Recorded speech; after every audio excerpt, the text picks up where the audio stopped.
നമസ്കാരം. മലയാളി വാർത്തയിലേക്ക് സ്വാഗതം. രാജ്യത്തിന്റെ വിവിധയിടങ്ങളിൽ മഴയുടെ ശക്തി അതിതീവ്രമായി തന്നെ തുടരുന്ന സാഹചര്യമുണ്ട്.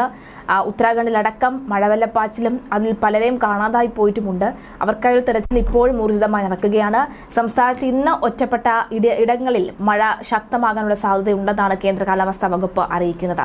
ഇന്ന് 4 ജില്ലകളിൽ യെല്ലോ അലർട്ട് പ്രഖ്യാപിച്ചിട്ടുണ്ട്. ഇടുക്കി, മലപ്പുറം, കണ്ണൂർ, കാസർഗോഡ് ജില്ലകളിലാണ് യെല്ലോ അലർട്ട് പ്രഖ്യാപിച്ചിരിക്കുന്നത്. മണിക്കൂറിൽ 40 മുതൽ 50 കിലോമീറ്റർ വരെ വേഗതയിൽ കാറ്റ് വീശാനുള്ള സാധ്യതയും ഉണ്ട്. സംസ്ഥാനത്ത് അതിതീവ്ര മഴയ്ക്ക് ശമനമായതോടുകൂടി വിവിധ ജില്ലകളിലുള്ള റെഡ് അലർട്ട് എല്ലാം ഇന്നലെ തന്നെ പിൻവലിച്ചിരുന്നു.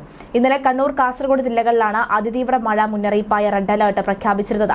റെഡ് അലർട്ട് പിൻവലിച്ചില്ലെങ്കിലും ഈ 2 ജില്ലകളിലും ഓറഞ്ച് അലർട്ട് പ്രഖ്യാപിച്ചിട്ടുണ്ട്.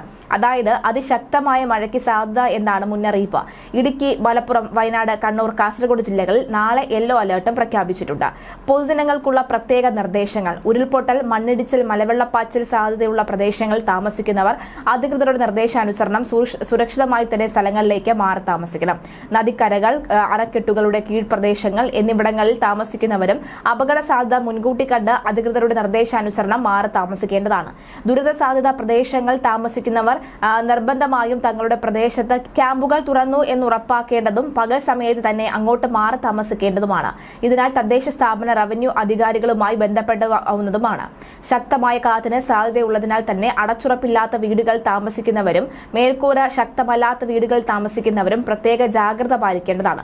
അപകടാവസ്ഥ മുന്നിൽ കാണുന്നവർ അധികൃതരുമായി ബന്ധപ്പെട്ട് സുരക്ഷിതമായ സ്ഥലങ്ങളിലേക്ക് സുരക്ഷാ മുൻകരുതലിന്റെ ഭാഗമായി മാറി താമസിക്കണം. കാറ്റിൽ മരങ്ങൾ കടപുഴകി വീണും പോസ്റ്റുകൾ തകർന്നു വീണും ഉണ്ടാകാനിടയുള്ള അപകടങ്ങളെയും ശ്രദ്ധിക്കേണ്ടതാണ്. സംസ്ഥാന ദുരന്ത നിവാരണ അതോറിറ്റി പുറപ്പെടുവിച്ച ശക്തമായ കാറ്റിൽ സ്വീകരിക്കേണ്ട മുൻകരുതൽ നടപടികൾ കൃത്യമായി തന്നെ പല വെബ്സൈറ്റുകളിലും നൽകിയിട്ടുമുണ്ട്. അത് കൃത്യമായി മനസ്സിലാക്കുക. തുടർന്ന് വളരെ വ്യക്തമായി തന്നെ നമുക്ക് മനസ്സിലാകുന്നുണ്ട്. കാലാവസ്ഥ ഓരോ മണിക്കൂറിൽ മാറി മറിയുകയാണ്.